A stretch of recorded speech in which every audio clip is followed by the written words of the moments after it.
If you've ever walked into a room and felt that all of a sudden you start acting small, you start being somebody that you're not, and you find that your energy is contracting, that's what we're going to talk about today when we really get to understand that it's not about your energy being low, but it's actually you contracting your energy. So, welcome to today's video. And if you're new to my channel, hi, my name is Elika. I'm an energy optimization coach and a trusted advisor for purpose driven leaders who want to have way more energy because you realize that's what you're going to need to create a big impact in this world. So, if you like the sound of that and you want to stay on top of videos that talk about the lifestyle and the habits that creates, then what are you waiting for? Hit subscribe. So let's go into three ways that I really see how people contract their energy. And as a high achiever myself, this is something that you do sometimes so subconsciously, even if you have confidence, because we're still human. And being human means that we want to fit in with our tribe. We don't want to be rejected. We have, we all have our individual soul wounds that we come with in this lifetime to learn through. In Kabbalah, they call it the tikkun. But, in every way, there is these parts of us that allow ourselves to grow and expand once we work through things. But this kind of sense of being liked by the tribe, I think is one of the fundamentals behind why we contract our energy. So I'm going to talk you through three areas that I think are really important to talk about today. So the first one is this tribe mentality of wanting to be accepted. So again, when I think about this from an evolutionary perspective, it makes sense. We needed our tribes for survival. We want to fit in. I used to be a really great runner. I was very consistent in training every week and then competitions when I was younger. And I remember in going for those longer runs where you'd run down the street and you'd see another runner and you would look at each other and you'd give each other this nod. And it was this nodding that I feel your pain or good on or keep on going. You didn't even need to say anything. You spoke the same language because you were both runners and you just could identify each other as that. And I think so often we forget today that, we are coming from a history where our community spoke the same language as us, they ate the same food, they worshiped the same God, they wore the same things. And now so many of us are so mixed in so many different tribes and communities that we are still finding what is the anchor that fits, that connects us. And whether that be the moms or the working moms or the high achievers or the entrepreneurs or the finance bros or the crypto bros, it doesn't matter. We're all still finding it in separate ways. And I think that once you have identified that you are trying to be accepted, there's an allowance there of identifying what do you do all the time to be accepted. So the typical thing is, when we want to be accepted, we start off in our education system. So I think about when I was at school. When I was at school, you want to be the popular person, or you at least want the popular people to like you. Now, I grew up in English white suburbia. So as a black girl growing up in white suburbia, I just wanted to fit in. And I remember thinking that I I don't like my name because I want to be called Jane or Susan or Sarah, a name that everybody could pronounce and everybody had heard before. And I remember my first experience of wanting to be accepted in that community was when I realized that like Take That were really in. I'm giving my age away now, but Take That were really in, and I really wanted to be Mark Owen, and Robbie Williams was also the one that everybody wanted to be. So I was like, oh, no one will want to be Mark Owen, but the popular girl in my group wanted to be Mark Owen. And I remember we having this like challenge discussion where it was just getting really intense because she was like, no, no, no, of course I'm going to be Mark Owen. And I was like, no, you can be Robbie if you want. Like, I thought I was doing her a favor. So there's two things that I saw there. And on reflection, of course, I didn't think this at the time. One was I actually naturally didn't want to take it was the lead, even though, and you may not be familiar with Take That, but Gary Barlow was actually the lead singer, but he wasn't the popular cool one at that time. So Robbie Williams. I didn't actually want to take that lead figure because I already thought inside that, oh, I can't be the top one. I want to take the number two. But interestingly, the popular girl also wanted that. And I remember her saying to me, you can't take Marco and Elika because you're black. And I can tell you, this was the first time I ever experienced that my colour would be a reason why I couldn't get something that I desired. It was a reason why I couldn't fit in. It was a reason why I couldn't be like everybody else. And I know so many people have different stories about their childhood. I always say school is one of the cruelest places that you can be in, because kids can be cruel, right?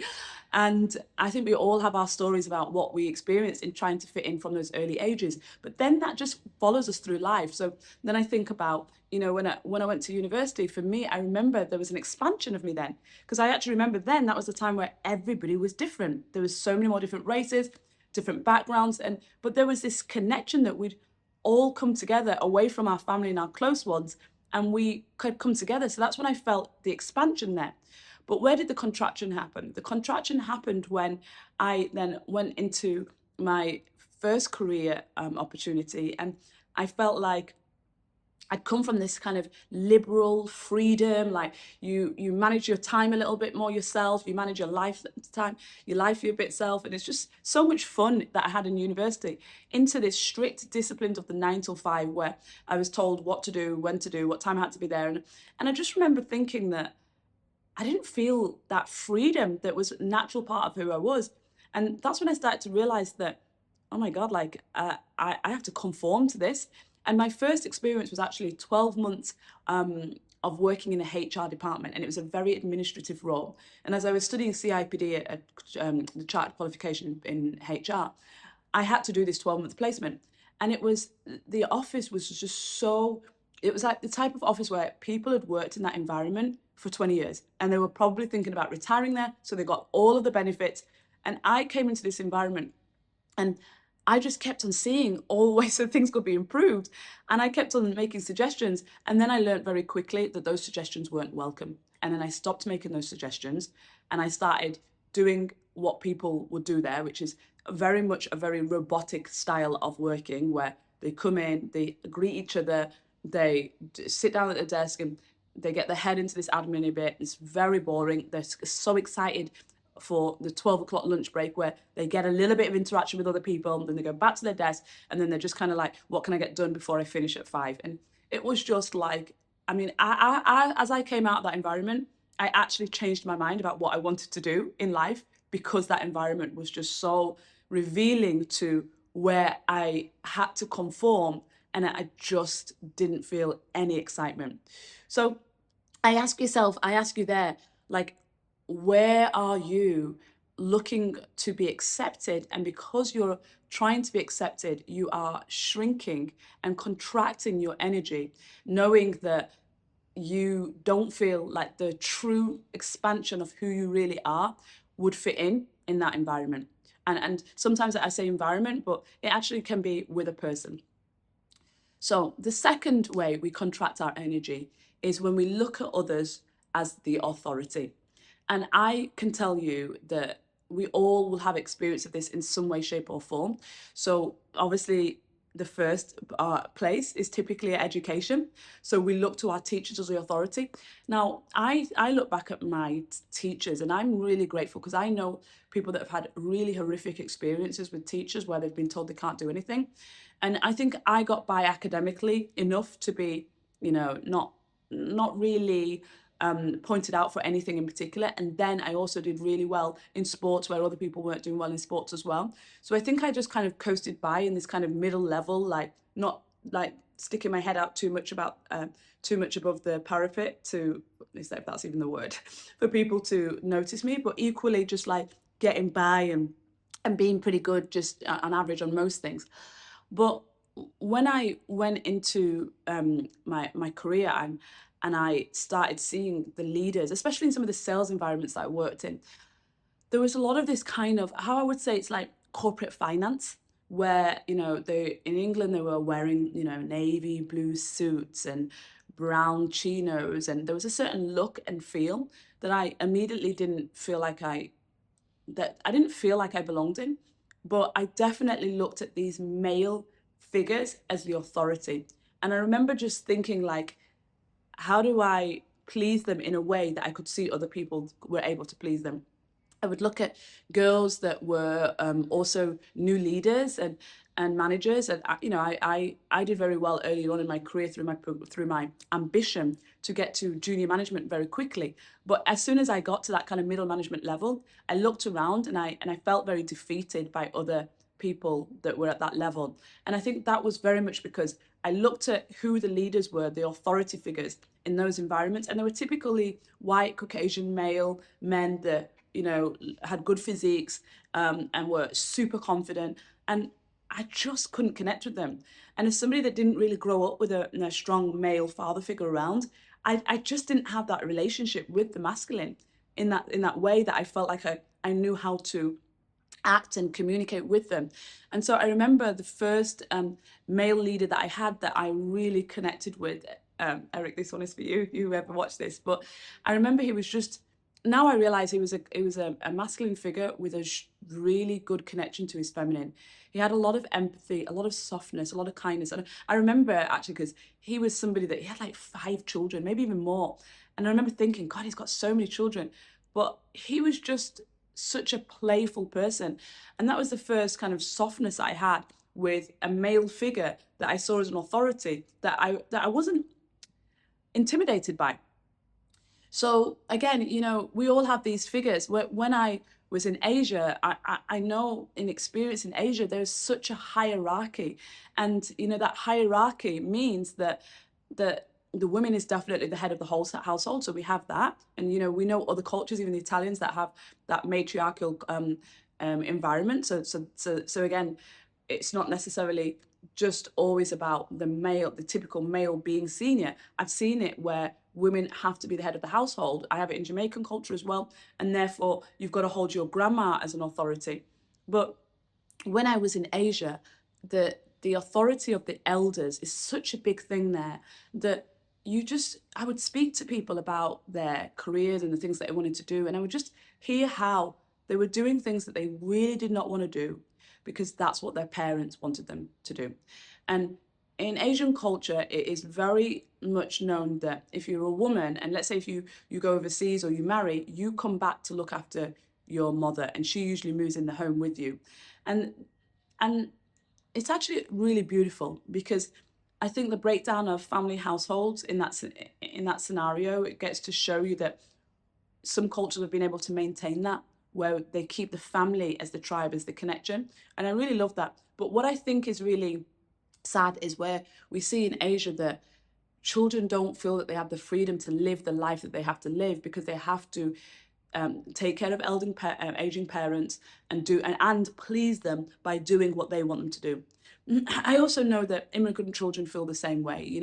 So I see this with a lot of my clients that are Indian, and also, many other races that I worked with in Singapore, where they were the first in their line to be given this step up in their education or in their career through their family's funding, or through their family moving to another country for them to do well. And so there's this huge pressure on them to, to look at their family as the authority figure in what they can do because they're that first. They're that first to do something different and to be given the chance in their family. So when we look at people as authorities, it means that we have to conform to the rules and to the beliefs and expectations that they hold on us. And you can see how, in conforming to that, you contract your energy. So if you are wanting to be the greatest dancer or the greatest artist, but you're supposed to be an engineer or a doctor or a dentist, then it's really hard for you to then expand the energy of dance or art or crafts in a environment where the authority believes that that will not make you money, that's not how you are successful. And so think about how many ways that we do this, even subtly, by just seeing somebody as an authority and therefore not really allowing ourselves to expand. Now let's talk about the last one. The last one is where we actually try to stay in an identity that doesn't fit us anymore. So some of us have grown up, like, for example, the good girl is a really good example. Growing up to be the good girl. Now, I was definitely the opposite of this. I was somebody that challenged my household every time in how parenting should be done, and what I believed should be the rules and expectations of our household. I really challenged it from a very young age. But that meant that I was therefore not the good girl. So I then got very categorized as the one that causes trouble or the one that is creating friction. And I remember just feeling as a child very misunderstood. And it's so funny, if you know astrology, I am a Libra moon and a Libra rising. So my whole pathway is about relationships, and I have a sense, as all Librarians do, of injustice in the world. And so I remember very early on having such a strong sense of injustice about how the parenting was done in my household. And I think that that nice girl, um, that nice girl identity was something that I could never conform to. But yet, again, being in Asia, I saw that everywhere. How many women will say that, in order to be married, they have to act or be a certain way? Again, something I could never conform to. I always thought about, how do I become the best version of myself? Now, I'm going to say I had to do inner work to do this. I didn't think about this in my first marriage, but how do I become the best version of myself? Because the person that you are a best match to has to emanate frequencies that you are magnetized to. So they're going to want you to be certain qualities, and you also need to have certain qualities to be, attracted to them. So it works both ways. And I think so many think, in certain cultures, that they have to perform a certain way in order to be accepted. And the truth is, you will get accepted by the person that resonates most with the level of consciousness that you give. So there are so many different identities that we try to take. Like, when I was very young, there was a culture when I was growing up that, if you'd been to boarding school, that meant that you had certain privileges. I detested my time in boarding school. I rebelled and wanted to get out ASAP. So for me, I never saw that as a good thing. If you go to certain universities, how many, in the US culture, how many talk about, making sure they go to an Ivy League university? In England, we have, Oxford and Cambridge as our universities, and that gives you a certain identity. But then some people no longer want to hold that identity. They no longer want to hold that identity of an academic or somebody that is super intelligent, and therefore they can't play and they can't have fun. How many times have you found yourself being in an identity of being the serious one, or the one that has a lot of responsibility? So many elder siblings have this, the oldest child syndrome, where they are having to take on responsibility for everybody else when they're growing up. And so they find themselves constantly having to be the one that takes responsibility of their friends, their families, their communities. And sometimes they just want to be taken care of as well. So this identity part is a really big one. And now I just want to shift to, how do we release ourselves so our energy can actually expand? Well, if you've been watching any of my videos and my work, you'll know that a deep part of how I let leaders go back to the most authentic version of themselves, where they feel that their energy is expansive and they're actually able to do what they're here to do, is making sure that they have clarity on who they are. And so this is something for you to think about. Do you know who you are, what you're here to do, and how you're here to do it? Because the truth is when you actually know a lot about who you are, then you can feel immediately when something is asking you to be something that you're not. When you know what you're here to do, you can quickly filter through how you use your energy and how you don't. So when you find yourself being in an identity that's not you, if you find yourself conforming to a certain authority that doesn't feel right, then you ask yourself, is that in line with the work that I'm here to do? So sometimes I will conform to an authority, like the government system that I'm in. So right now, for example, I'm in UAE, and I feel that they've created such a safe space.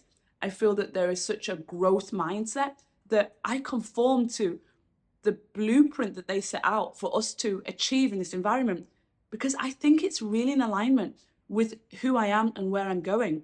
I think that they're innovative. I think they're growth minded. I think they're visionary. So I love conforming to the authority of the government here. But as we've talked about before, if you don't know what you're here to do, that might be really hard, and therefore you just conform. And lastly, so who you are, what you're here to do, and how you're here to do it. So I believe that we've all been given our superpowers, we've all been given our unique gifts. And so the quicker you learn what those unique gifts are, what are the things that you do, and you do it so well, it's effortlessly.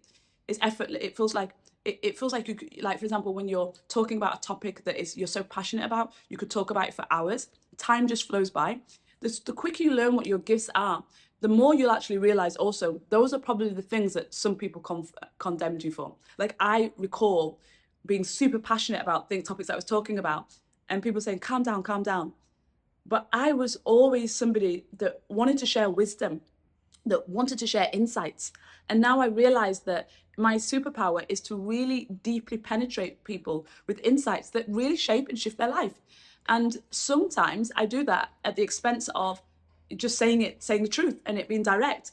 And I've learned that that is still my superpower. But I've also learned because of that, that those who are not ready to hear the truth, those who are not wanting to hear something that is going to shift their paradigm, they might not be my people. But two things can also be true, and so I can be allowed to share my truths and my beliefs to shape, to help and grow people, and know that some people that will not work for them, and equally others will be my greatest fans because of that. So the tool that I use to help me get that clarity is human design, because human design is literally giving you the blueprint of how your energy body works. So it's literally shaping out for you how you're designed to give and receive your energy. So if you haven't explored human design, I really recommend you look at my other videos on human design. I also do human design readings, but I think knowing more about your human design can really help you to think about the times where you're overriding your natural system. Like in human design, we all have what we call an inner authority. That's the way that we are designed to make decisions. So if you're putting somebody else above your inner authority, human design will give you the indication as to when you're doing that. So you can naturally retreat your energy and then expand it with your own inner wisdom that you have. And then you're going to find that instead of constantly feeling like you're in containers, environments where you're coming up against the edge of the container and you're feeling uncomfortable because you can't really be who you are, you can't say what you want to say, then you're going to actually feel that you just always put yourselves in environments and with people that allow you to fully express, fully expand, and fully grow. And with that, that's how you're able to give the biggest impact. So remember, this video today it's really about reminding you that your energy has been designed in a way that you can uniquely have success, in a way that only you can have it. But the only way that you can do that is by understanding more about your energy. And so when you understand it, you'll find that you don't need to contract it to fit in. You actually will expand it because you know what you're designed to do with it. So I'm really interested to see what comes up for you when you watch this video. So share with me your comments in the comments box below. If you've liked this video and it's given you value, please give it a like so that more people can find it and more people can really start doing this work to invest in what I believe is your most valuable currency, which is your energy. And I always say that I'm most vulnerable and share things that I think can really help you to live through this expanded way with your energy in my newsletter. My newsletter is just a way where I share with you my energy audits and my own process of auditing every area of my life where I could optimize energy. And I share examples and just things that I'm just generally working through with myself or with clients. So I think you'll really enjoy that. And you will see the details of my newsletter in the description box. So sign up for that if you like. And I hope you've enjoyed this video as much as I have enjoyed sharing with you. So I will see you on the next one. Take care.